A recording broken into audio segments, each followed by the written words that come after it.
Hello, my dear pre-calculus students. Welcome to your first lesson.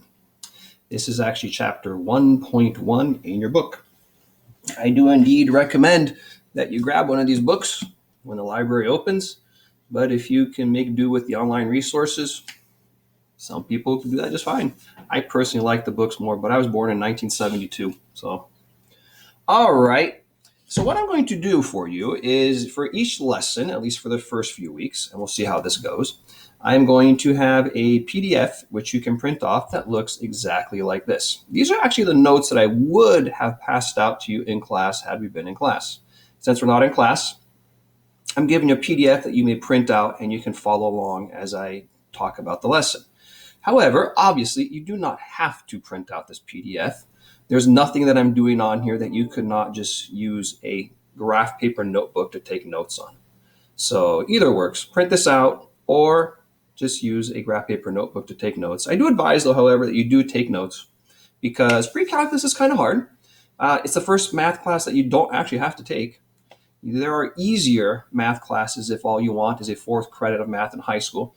This class is obviously for college. You want this on your college transcript, and then you want to take calculus, I presume, and that's why you're here. It's not an easy class, so here we go. All right, the first semester is actually a lot of review from Algebra 2 at a bit of a higher level. You'll see what I'm talking about. Section 1.1 has some learning targets at the top. I always write the learning targets here so you know what we're learning. The first one is to plot points in a Cartesian plane. A Cartesian plane is one of these doohickeys. That's all it is. So I know you know how to do that, so I'm not going to review that with you. But if you want to look at it in a book, you can. The second learning target is to use the distance formula to find the distance between points. And I know you've seen it before, but you're going to see what I mean now by this pre-calculus course takes it up a notch. And then we're going to use the midpoint formula to find the midpoint of a line segment. All right. So let's do a very simple example first so that you guys can all remember what's going on. So here we go. Learning target number 2, use the distance formula to find the distance between points. So I'm just going to do an example for this. Find the distance between the 0.32 and the 0.16. All right, the 0.32 is right there, and the 0.16 is right there. And what I want to do is I want to find out how much is this distance from here to here. How far is that? Now, just judging by looking at it, it looks to be about 4 or 5 spaces. But of course, you know, and since 8th grade, you've known this, that to figure this out, all you have to do is create a right triangle here, and that is 2 units, and create another leg of the right triangle there, and that is 4 units. Here is your right angle. And of course, we can use the Pythagorean Theorem to find how far it is from this point to that point. So we'll just go 2 squared plus 4 squared equals c squared. Adding that up, that makes 20 equals c squared. Taking the square roots, you're going to get that c equals the square root of 20. Now, square root of 20 is reducible. So in pre-calculus, we will always reduce things if we can. So the square root of 20 can also be rewritten as the square root of 4 times the square root of 5. And therefore, our best and final answer is 2 root 5. So that will be your best and final answer. We can, of course, get an approximation for this if we wanted to. We could just go to a calculator and ask the calculator, Mr. Calculator, how much is 2 root 5? And he'd be glad to tell us. 2 root 5 is about 4.47. And using your brain to estimate, you can see that 4.47 seems to be about right. Okay, now, that is an easy question. Now, here's how pre-calculus takes an easy question and says, all right, you think you can handle that? Try this. So in pre-calculus now, we're going to do this. And we're going to do this a lot. Find a general formula for the distance between 2 random points. So instead of me giving you 2 actual points, like 3, 2, and 1, 6, I'm just going to say, find the distance between 2 points. Let's have this be the first one, and let's have this be the second one. Why don't I change colors? Let's have this be the first one, and have this be the second one. All right, so I'm going to call this point 1. So x1, y1. Those are his ordered, that's the ordered pair. And I'm going to have this be x2, y2. It's just 2 random points. And I want to know the distance between them. So the distance from here to here. Obviously, the answer is not going to be numeric. It's not going to be like the distance is 8, because these are just random points. So for this, we need to come up with basically a formula. So how are we going to do that? Well, kind of the same way. We're going to start by creating a right triangle. And notice that I picked points that are kind of hard to define on purpose so that you wouldn't be deceived into trying to think that we count this. So here's our right triangle. And now what I need to do is I need to basically determine how far is it from there to there, and how far is it from here to about there. So here's the key. Can you, with your brain, figure out what ordered pair is this one right here? Pause the video and think about it, write it down, and see if you can do it. All right, here's what you should have had. This particular ordered pair has the same y value as this ordered pair. Like if this was up 2, this would also be up 2. So since it has the same y value, this will be y1, that one. This ordered pair here also has the same x value as this guy. So if the x value here was like negative 2-ish, the x value here would be also negative 2-ish. So now to find the distance from here to here, all I need to know is what is the difference between the y2 value and the y1 value. So the distance there is y2 minus y1. This distance here is simply going to be the difference of the x values, x2 minus x1. Now you might be thinking, oh my gosh, where the heck did he come up with that? Let me go back to the previous triangle. You'll see it's the same thing we did here. Take these 2 points. These are the points 1, 6 and the point 3, 6. To find this distance, what you actually did is you took these x values, 3 and 1, and you subtracted them. 3 minus 1 is 2. So to find the horizontal distance, you find the difference of the x's, which is what I'm doing here, the difference of the x's. And to find the vertical distance, you just find the difference of the y's. Okay, so now we can come up with a general formula.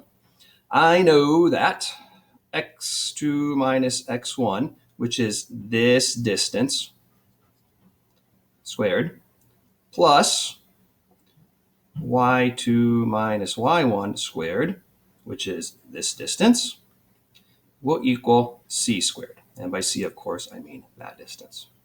I'm going to want to take the square root of both sides to get the c by itself. And my final formula is that c equals the square root of x2 minus x1 squared plus y2 minus y1 squared.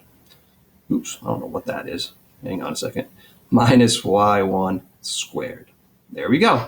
You might recognize that, and I hope you do. That is actually what's known as the distance formula. So if I want to find this distance, d, there you go. That is how you find the distance. It's just simply the distance formula. And the distance formula is the generic distance between any 2 random points. So in your homework assignment, it's going to ask you to find the distance between 2 points. What I would do is I would just use this distance formula. Let's try it. Let's try it on this guy here. So I know that for this, I'm using these 2 points. So I'm going to call this my first point, x1, y1. And I'll call this the second point, x2, y2.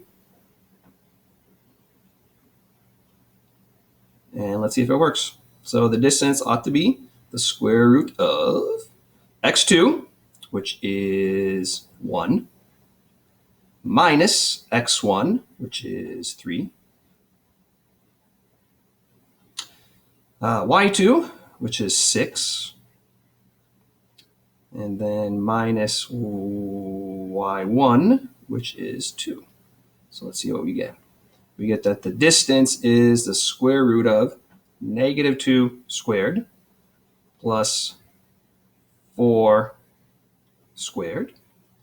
And that gives you the square root of 20. And that should not be very surprising. Of course, negative 2 squared is 4. 4 squared is 16. 4 plus 16 is 20. And that is exactly what we got over here. So that is simply known as the distance formula. It is a generic distance between any 2 random points, x1, y1, and x2, y2. Okay. And that has to do with your first learning target, being able to find the distance between 2 points. Your third and last learning target for today is being able to use the midpoint formula to find the midpoint between 2 points. Between midpoint of a line segment. It's very easy. Example, find the midpoint of a line segment between those guys. All right, so the same 2 points as before. And what I want to do now is I want to find a point exactly in the middle. So you can eyeball this. I could ask a 5th grader, where's the middle? And he'd be like, right there. There's your middle. Well, of course. And therefore, I could say that the midpoint, which we'll call M, is going to equal the point 2, 4. That's all it is, the point in the middle.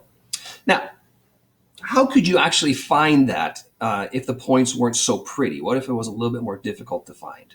So this is the point 32. This is the point 16. And I know that this is the point 24. Do you notice that, change colors, did you notice that 2 is the number that's right between 3 and 1? It's the average of 3 and 1. And 4 is the average of 2 and 6.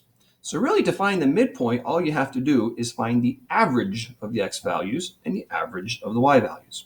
Which is why, when I say to find a general formula for the midpoint of any segment, like from here to there, and I want to find this midpoint.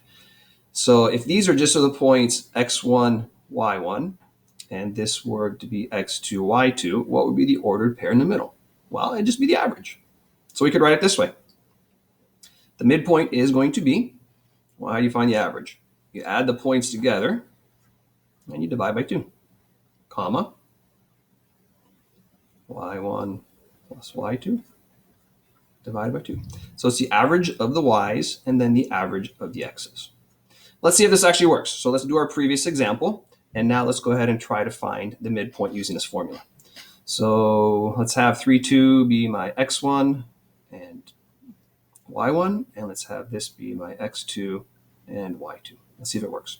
All right, so the midpoint is x1, which is 3, plus x2, which is 1. And then y1 is 2 and y2 is 6. So your midpoint is going to be 3 plus 1 is 4, divided by 2 is 2. 2 plus 6 is 8, divided by 2 is 4. So there is your midpoint. That is all there is in this lesson. You need to be able to find the midpoint of a segment and the distance between 2 points. It is fairly straightforward.